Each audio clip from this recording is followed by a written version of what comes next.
Assalamualaikum warahmatullahi wabarakatuh. Kami dari kelompok 3 yang beranggotakan 3 orang.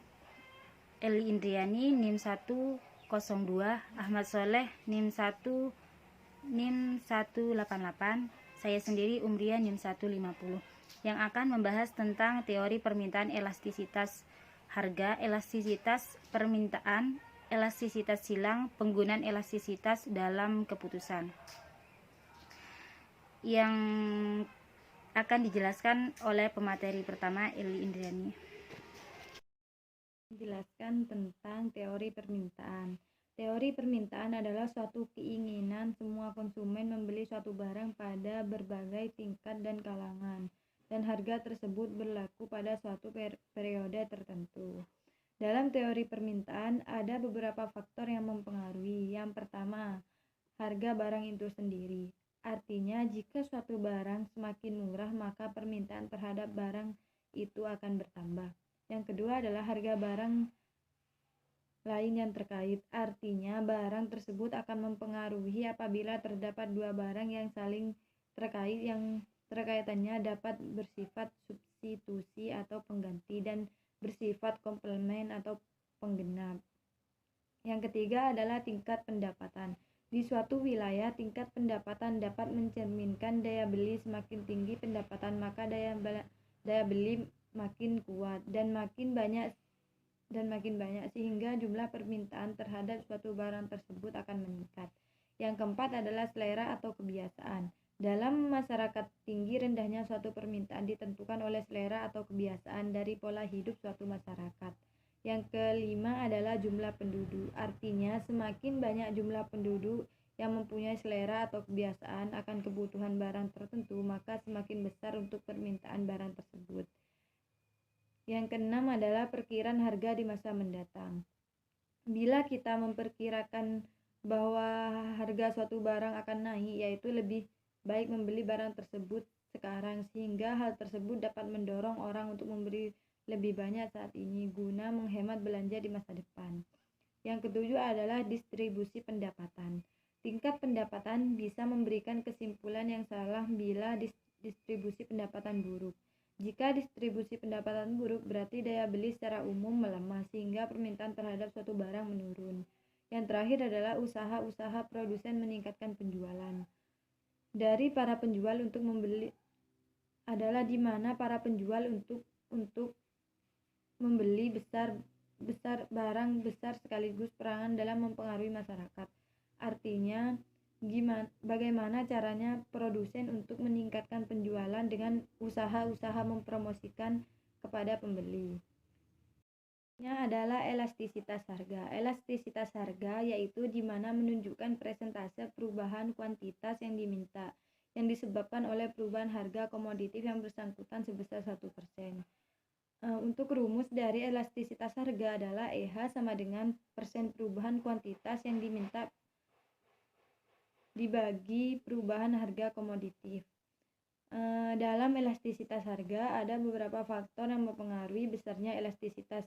Yang pertama adalah jumlah dan tingkat kedekatan barang substitusi. Artinya adanya barang substitusi yang mempunyai fungsi yang sama. Yang kedua adalah tingkat pentingnya komoditif tersebut bagi kelangsungan hidup. Artinya, komoditif yang harus dikonsumsi untuk tetap dapat bertahan hidup merupakan barang yang penting bagi kelangsungan hidup. Yang ketiga adalah persentase pendapatan yang dibelanjakan untuk komoditif tersebut. Dalam hal ini, semakin besar persentase pendapatan yang dibelanjakan untuk suatu komoditif menunjukkan komoditif tersebut relatif mahal bagi konsumen yang bersangkutan. Yang keempat adalah lama waktu untuk mengambil keputusan pembeli. Artinya, bila waktu yang dibutuhkan untuk membuat keputusan membeli suatu komoditif lama, maka semakin besar kemungkinan keputusan akan berubah. Selanjutnya akan dilanjutkan oleh rekan saya. Yang selanjutnya adalah elastisitas penawaran. Elastisitas penawaran adalah perubahan harga terhadap besar kecilnya jumlah barang yang ditawarkan atau kepekaan perubahan jumlah barang yang ditawarkan terhadap perubahan harga barang. Elastisitas penawaran di sini dapat dibedakan menjadi 5 macam. Yang pertama adalah penawaran elastisitas sempurna. Elastisitas sempurna di sini terjadi jika harga barang tidak berubah, akan tetapi penyediaan dari barang tersebut yang berubah. Contohnya terjadi pada produk-produk baru di pasaran seperti mie instan dengan merek baru pada harga yang tetap, akan tetapi produksi akan bertambah dengan berbagai jumlah. Yang kedua adalah penawaran elastis. Penawaran elastis dalam hal ini terjadi apabila perubahan harga diikuti dengan jumlah penawaran yang lebih besar. Contohnya, pada perusahaan tekstil terjadi kenaikan sebesar 22%. Hal ini akan membuat pabrik tekstil yang sudah memiliki stok bahan yang cukup besar sehingga dapat menambah jumlah produksi kain dengan persentase 67%. Yang ketiga adalah penawaran dengan elastis pemersatu. Dalam jumlah hal ini terjadi apabila perubahan harga sebanding dengan perubahan jumlah penawaran, atau bisa dikatakan elastisitas uniter jika proporsi perubahan harga sama dengan proporsi perubahan penawaran. Contohnya penjualan daging sapi yang sekaligus memiliki peternakan sapi, dan pada saat terjadi peningkatan harga daging sebesar 22%, maka penjualan daging tersebut akan melakukan kenaikan penawaran jumlah daging sebesar 22%, mengingat daging masih dapat disimpan di lemari pendingin. Yang keempat adalah penawaran tidak elastis. Penawaran tidak elastis terjadi jika perubahan harga kurang berpengaruh pada perubahan penawaran, atau dengan kata lain, penawaran tidak elastis terjadi jika persentase perubahan penawaran barang lebih kecil dari persentase perubahan harga, atau jika dinilai koefisiennya kurang dari 1. Contohnya, pada kasus peningkatan harga cabai melonjak tinggi sebesar 22%. Hal tersebut akan membuat para petani cabai berusaha untuk meningkatkan produksinya. Namun karena keterbatasan biaya produksi dan luasnya lahan, maka peningkatan jumlah yang diproduksi tidak mencapai 22%, hanya sekitar 10%. Yang kelima adalah penawaran inelastis sempurna. Dalam hal ini perubahan harga tidak dapat mempengaruhi jumlah penawaran, atau jika nilai koefisiennya adalah 0. Contohnya ikan yang tidak tahan lama yang dibawa ke pasar untuk dijual dengan berapapun harga yang akan mereka peroleh, sebab apabila mereka tidak menuruti harga yang ada, kemungkinan ikan akan busuk dan tidak dapat dijual kembali. Cara pengukuran elastisitas penawaran dapat dirumuskan ES sama dengan delta QS, atau QS sama dengan delta S dikali P.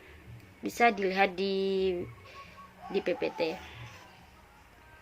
Yang selanjutnya adalah penggunaan elastisitas dalam keputusan. Elastisitas sangat bervariasi, di antaranya berbagai jenis komoditi. Pengetahuan mengenai besarnya elastisitas suatu komoditi penting untuk meramalkan aktivitas ekonomi. Penggunaan mengenai elastisitas juga berguna untuk mengetahui permasalahan suatu komoditi. Misalnya, komoditi yang mempunyai elastisitas pendapatan tinggi dapat ditawarkan sebagai barang mewah atau barang bergengsi. Sementara komoditi yang mempunyai elastisitas pendapatan rendah dapat dipromosikan sebagai barang ekonomis. Yang selanjutnya adalah elastisitas silang. Elastisitas silang adalah persentase perubahan kuantitas yang diminta atas komoditi X yang disebabkan karena perubahan harga komoditi Y sebesar 1%. Dengan cara yang sama dengan elastisitas harga permintaan dan elastisitas pendapatan.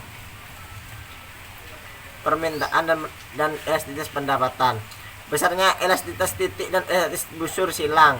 Mengapa disebut elastisitas silang? Karena yang mengalami perubahan sebenarnya adalah komoditi lain, tetapi berdampak pada perubahan pada permintaan suatu komoditi, seperti contoh di bawah ini.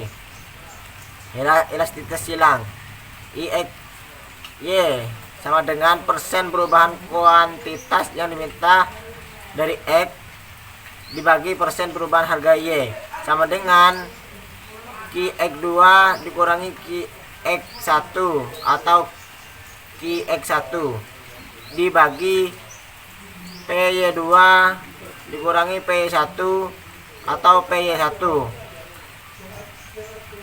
sama dengan delta QX atau QX dibagi delta PY atau PY, sama dengan delta QX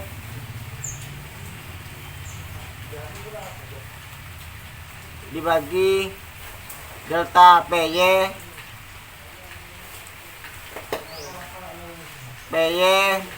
dibagi QX.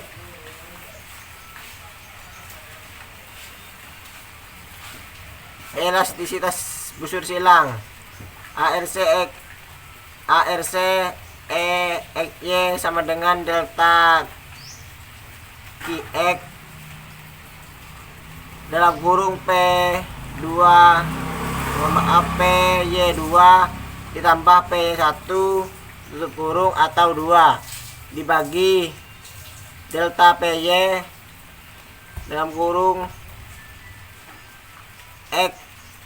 dalam kurung QX2 tambah QX1 atau 2 sama dengan delta QX buka kurung PY2 tambah PY1 tutup kurung dibagi delta PY buka kurung QX2 tambah QX1 kurung. Secara implisit dapat dikatakan bahwa ada hubungan atau keterkaitan antara komoditi X dan Y.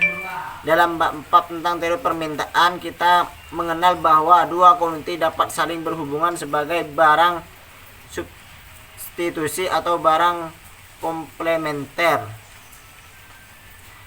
Elastisitas silang menunjukkan hubungan ini, yaitu apakah kedua komoditi bersifat substitusi atau komplemen.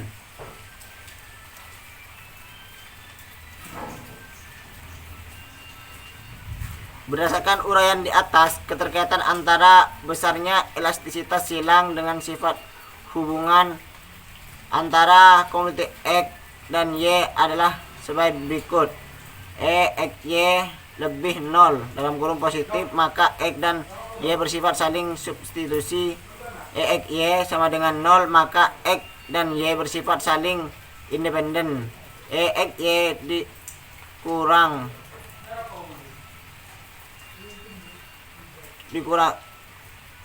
dari 0 dalam kurung negatif, maka X dan Y bersifat komplemen.